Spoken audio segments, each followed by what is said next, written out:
快救我！快救我啊！救我！救我！救我！救我！救我！好吗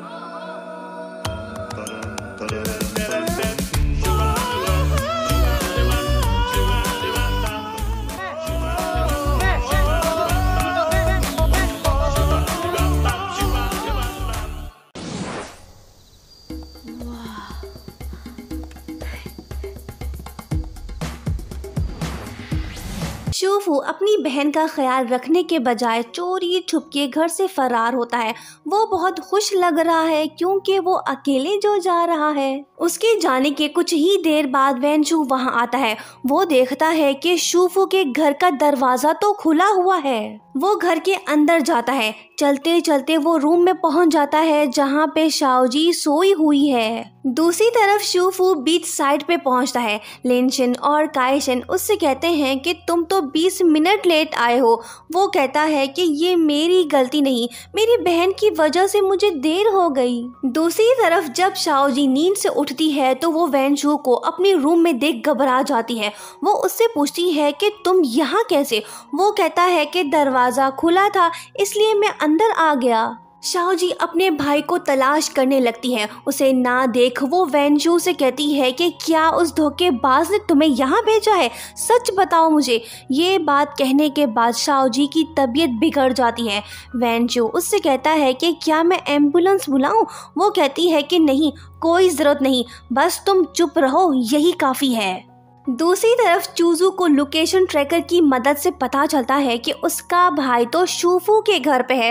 वो खुद से कहता है कि मैंने कहा था कि तुम उससे दूर रहो, लगता है कि तुम ऐसे नहीं सुधरोगे, मुझे कुछ करना होगा। चूजू अपने भाई के पास जाता है और वो उससे कहता है कि अबे साले, तुम्हें क्या मसला है? तुम मेरी इजाज़त के बगैर यहाँ पे क्यों आए हो? वो कहता है कि शाओजी की तबीयत सही नहीं। चूजू कहता है कि तो फिर एम्बुलेंस को कॉल करके बुलाते, तुम क्या डॉक्टर हो जो उसका इलाज करने आए हो? शाओजी को ये लग रहा है कि उसका भाई उसके लिए मेडिसिन लेने गया है, लेकिन जब वो अपना मोबाइल चेक करती है तो उसमें वो काइशन का लेटेस्ट पोस्ट देखती है। यहाँ तक तो सब ठीक है, पर जब वो काइशन की फोटो देखती है तो फाइनली उसे पता चल ही जाता है कि उसका धोखेबाज भाई अपनी महबूबा के साथ घूम फिर रहा है। ये जानते ही शाओजी का खून जलने लगता है। वो कहती है कि कमीने इंसान, आज तो तुम्हारी खैर नहीं। शाओजी अपने बेड से उठती है। वो बेसबॉल बैट हाथ में लेती है, मतलब कि आज उसके भाई की खैर नहीं। उसे चलने में मुश्किल हो रही है, उसकी तबीयत सही नहीं, लेकिन फिर भी वो घर से निकल पड़ती है। दूसरी तरफ शूफू अपने प्यार लिनशिन के साथ बीच साइड पे तफरी करने में मसरूफ है। उसे ये अंदाज़ा नहीं कि उसकी बहन गजनी स्टाइल में डंडा लेके घर से निकल चुकी है।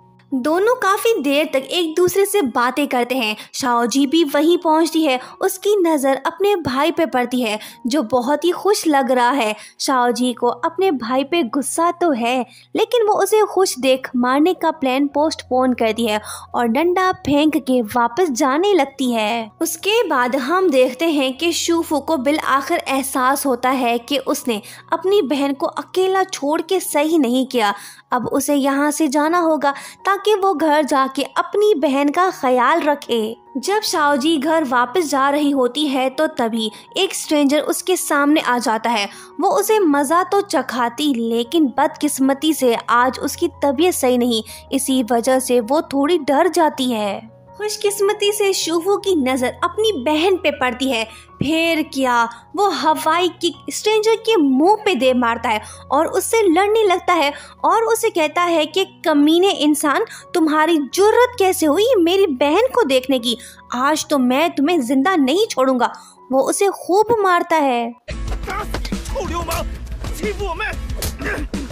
पुलिस आके बीच में पड़ती है, जिसके बाद माहौल ठंडा होता है। शूफू अपनी बहन से कहता है कि तुम यहाँ क्यों आई? तुम्हें घर पे आराम करना चाहिए था। ये बात सुनते ही शाओजी की आंखें नम हो जाती हैं, मतलब कि उसे एहसास हो रहा है कि उसका भाई वाकई में उससे बहुत प्यार करता है। पर जब काइशन वहाँ पे आता है तो उसे देख शाओजी का मूड फौरन से चेंज हो जाता है। उसके आंसू रुक जाते हैं, वो ख्यालों में खो जाती है। शूफू उससे कहता है कि अभी चलो, सपने रात में देखना। जब दोनों घर जा रहे होते हैं तो तभी शूफू अपनी बहन से बात करने की कोशिश करता है ताकि उसकी नाराज़गी ख़त्म हो, पर शाओजी उससे बात नहीं करती, वो उसे धक्का देती है। शूफू जानबूझ के अपनी बहन को ये फील कराता है कि उसे ज़ोर से लगी है।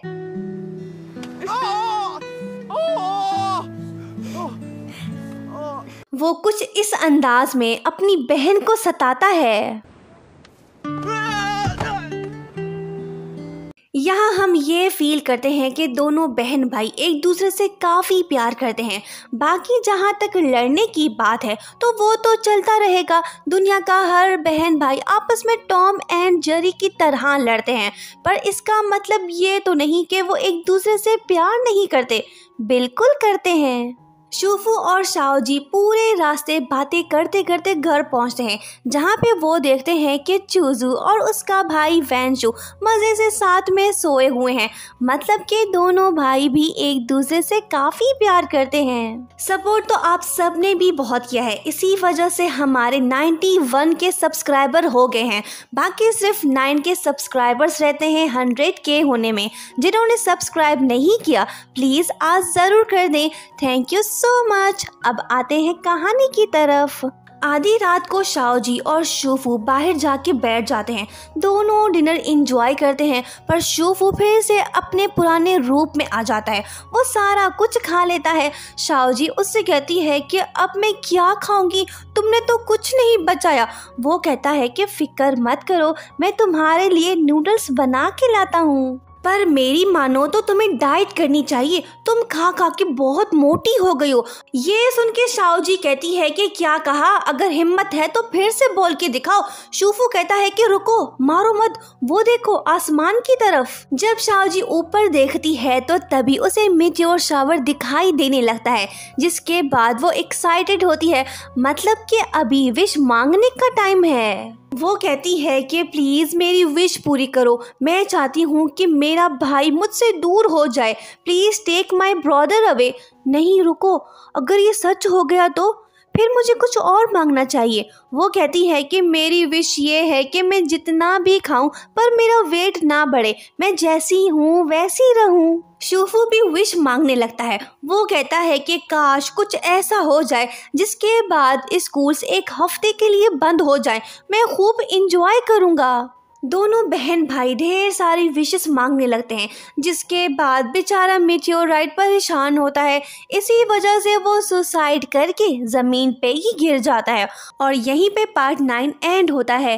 Thank you so much for watching. Subscribe for more videos.